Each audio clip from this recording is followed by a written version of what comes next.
शुरू करते हैं और शुरू करने से पहले बता दें हम यहाँ पर बात करते हैं ब्यूटी एस्थेटिक्स फिलॉसफी की all related to visual arts. और अगर आप यहाँ पर आ चुके हैं तो कम से कम 5 मिनट देकर जाइएगा। आज हम बात करेंगे हरिहर की, जो कि पिछले अंक के अर्धनारीश्वर से बहुत कुछ मिलता जुलता है, लेकिन इसके बारे में बात करने के लिए हमको जाना पड़ेगा वामन पुराण में। वामन पुराण में इसका रेफरेंस है कि जब एक बार सारे देवी देवता इंद्र के साथ, इवन विष्णु के साथ शिव के दर्शन करने के लिए कैलाश पर जाते हैं, और वहाँ पर ना तो वो शिव को पाते हैं, ना पार्वती को पाते हैं, ना ही नंदी है, ना ही किसी और गण को पाते हैं। जब वो किसी को नहीं देख पाते हैं तो इंद्र जो है वो विष्णु से प्रश्न करते हैं कि यहाँ पर कोई क्यों नहीं है। तो विष्णु कहते हैं कि नहीं, हम तो शिव को देख सकते हैं, लेकिन आप लोगों ने शिव को रुष्ट कर दिया है, इसलिए उन्होंने आपसे वो दृष्टि छीन ली है जिससे आप उनके दर्शन कर पाए।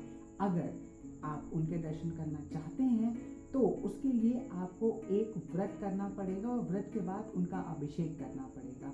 उस व्रत के और अभिषेक की वो बहुत सारी चीज़ें बताते हैं, जिसमें वो कहते हैं कि लगभग 150 बार आपको उनका अभिषेक करना पड़ेगा, गंगा जल से, फिर दूध से, फिर घी से, फिर मक्खन से, फिर गौमूत्र से, और बहुत सारा प्रोसेस वो बताते हैं।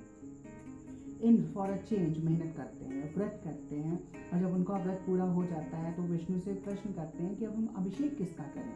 तो विष्णु जो है वो उनको कहते हैं कि शिव यहीं पर हैं, आप उनको मन से देखिए, वो यहीं पर हैं, आप उनका अभिषेक कीजिए।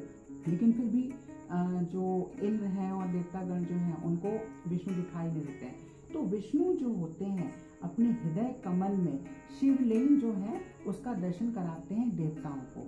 जब उसका दर्शन देवता लोग करते हैं तो उसके बाद विष्णु का अभिषेक ही देवता करते हैं, जिसमें उस विष्णु के उस रूप में जो विष्णु का जो हृदय है उसमें शिवलिंग दिखाई दे रहा होता है। जब अभिषेक हो जाता है उसके बाद विष्णु जो है वो दूसरी फॉर्म में आते हैं, जिसको कि हरिहर कहा जाता है। अब आप कह लीजिए विष्णु फॉर्म में आते हैं, वो विष्णु का रूप है या शिव का रूप है, बट प्रतिमा लक्षण में इस हरिहर रूप को शिव का रूप कहा जाता है, जिसमें शरीर का दायां भाग जो होता है वो शिव का होता है, और बायां भाग जो होता है, जो अर्धनारीश्वर में पार्वती का होता है, वो विष्णु का हो जाता है।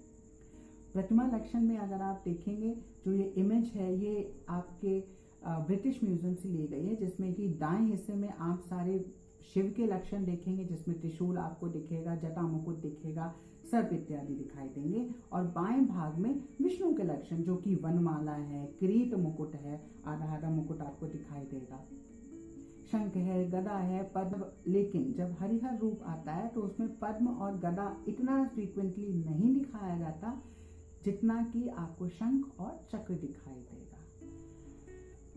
एक दूसरा सवाल ये है कि ये सारी चीजें, ये इस तरीके की जो एसिमिलेटेड जो फॉर्म्स थे वो बनाए क्यों जाते थे। इसका मेन कारण ये था कि जो विष्णु के जो भक्त हैं या शिव के जो भक्त हैं वो लोग आपस में द्वेष ना रखें कि हम शिव की पूजा करते हैं और हमारे शिव जो है वो विष्णु से ऊपर हैं, और उसी के विपरीत दूसरे लोग कहें कि हम विष्णु की पूजा करते हैं, हम विष्णु को मानते हैं, और जो विष्णु है वो शिव से ऊपर है।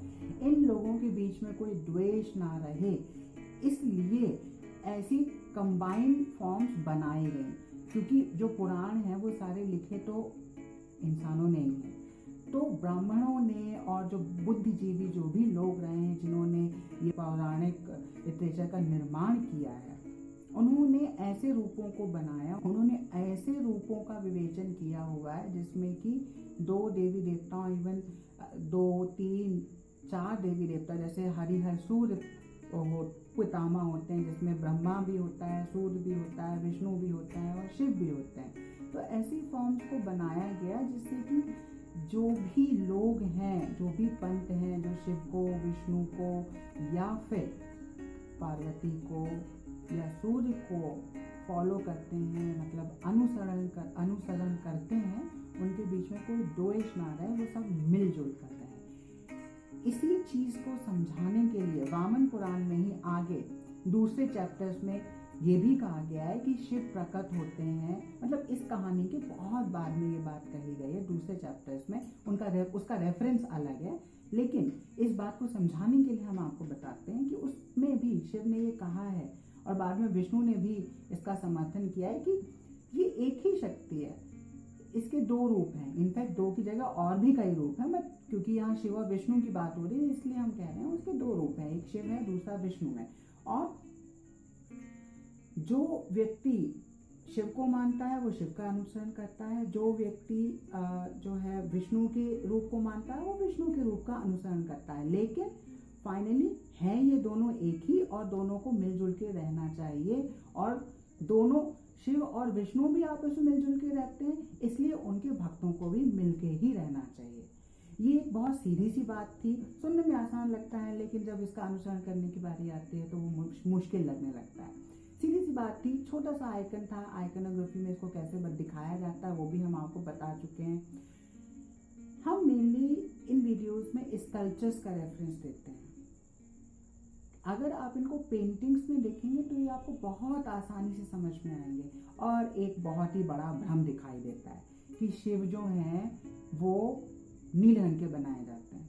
शिव नीले रंग के नहीं होते हैं।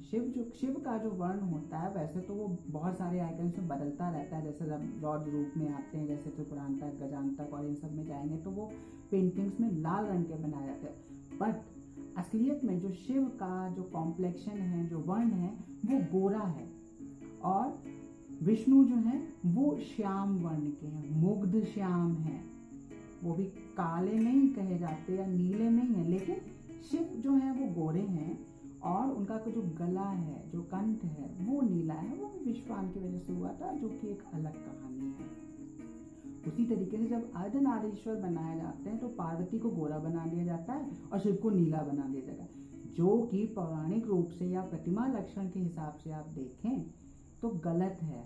क्योंकि शिव गोरे होते हैं, वो ग्रे कलर के हो सकते हैं, क्योंकि वो भभूत लगाए रहते हैं, इसलिए उनको ग्रे दिखा सकते हैं, लेकिन उनको नीला दिखाना मेरे हिसाब से तो सही नहीं है, और ऐसा कहीं जितना भी मैंने पढ़ा है उसमें कहीं लिखा भी नहीं है। चलिए इसको ख़त्म करते हैं। उम्मीद करते हैं कि आपको आज का ये अंक बहुत अच्छा लगा होगा। छोटा सा था, अगली बार फिर से आपसे मिलेंगे एक नई कहानी या एक नई चीज़ को लेकर। तब तक के लिए